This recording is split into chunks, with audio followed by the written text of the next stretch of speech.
Yogyakarta. Kalau dengar nama kota ini, apa sih yang langsung muncul di kepala kalian? Gudeg, Malioboro, atau mungkin suasananya yang bikin kangen? Bener semua. Tapi, ada satu kata yang kayaknya paling nempel sama kota ini. Istimewa. Nah, ini tuh bukan cuma slogan loh, tapi beneran status resmi. Jadi, apa sih yang bikin Jogja itu istimewa? Yuk kita bedah bareng-bareng. Sering banget kan kita dengar lagu atau slogan Jogja Istimewa. Pertanyaannya, istimewanya tuh di mana? Di pembahasan kali ini kita bakal kupas tuntas makna di baliknya. Dan ternyata ini jauh lebih dalam dari sekedar slogan pariwisata.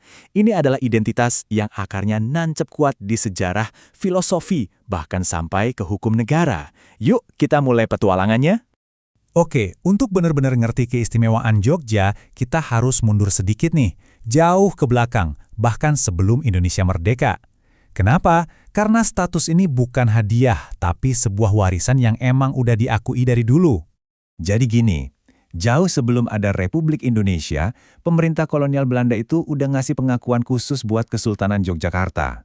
Mereka punya istilahnya sendiri, Zelfbesturende Landschappen. Artinya, ya daerah yang punya pemerintahan sendiri. Ini bukti kalau dari zaman dulu pun Jogja emang udah punya otonomi dan cara ngaturnya sendiri. Nah, dari era kolonial, sekarang kita loncat ke momen yang paling menentukan. Sebuah keputusan bersejarah yang bisa dibilang mengunci status istimewa Yogyakarta dalam bingkai Republik Indonesia modern. Coba deh kita lihat lini masa ini. Semuanya berawal dari lahirnya Kesultanan di tahun 1755. Tapi momen krusialnya itu ada di 5 September 1945. Bayangin baru beberapa minggu setelah Indonesia proklamasi, negara kita kan masih rapuh banget tuh. Di saat genting itulah, Sultan Hamengkubuwono IX dan Paku Alam VIII bikin maklumat. Yogyakarta adalah bagian dari Republik Indonesia. Keputusan inilah plus peran Jogja sebagai ibu kota darurat yang jadi dasar hukum status istimewanya di tahun 1950 dan ditegaskan lagi di tahun 2012. Dan perlu dicatat ya, ini bukan penaklukan atau aneksasi. Ini adalah sebuah peleburan diri secara sukarela, sebuah langkah yang penting banget buat republik yang baru lahir. Karena dengan begitu, Indonesia langsung dapat wilayah, rakyat, dan yang paling penting, legitimasi. Inilah awal dari hubungan spesial antara Jogja dan Indonesia. Tapi, keistimewaan Jogja itu nggak berhenti di urusan politik dan sejarah aja. Ada lapisan lain yang lebih dalam, sesuatu yang spiritual, yang bahkan bisa kita lihat langsung dari tata letak kotanya. Nah, ini dia yang luar biasa. Kalau kalian perhatiin peta Jogja, penataan kotanya tuh nggak asal-asalan loh. Ada sebuah garis lurus imajiner yang sakral membentang dari puncak Gunung Merapi di utara, lurus ngelewatin Tugu, pas di tengah-tengah keraton, dan berakhir di Laut Selatan.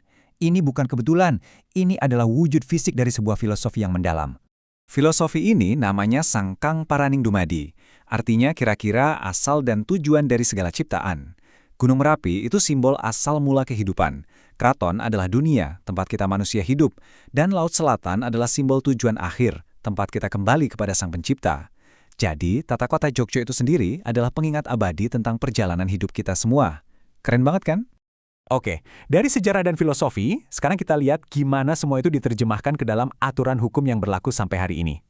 Jadi status istimewa ini bukan cuma sekedar sebutan. Ada payung hukumnya yang kuat banget, yaitu Undang-Undang Nomor 13 Tahun 2012.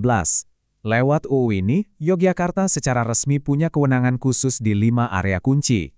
Nah, kelima bidang itu adalah tata cara pengisian jabatan gubernur dan wagub, kelembagaan pemerintah daerah, kebudayaan, pertanahan, dan tata ruang.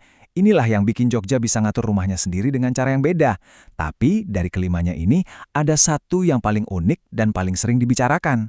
Ini dia poin utamanya. Kalau di semua provinsi lain di Indonesia, gubernur dipilih lewat pemilu kan?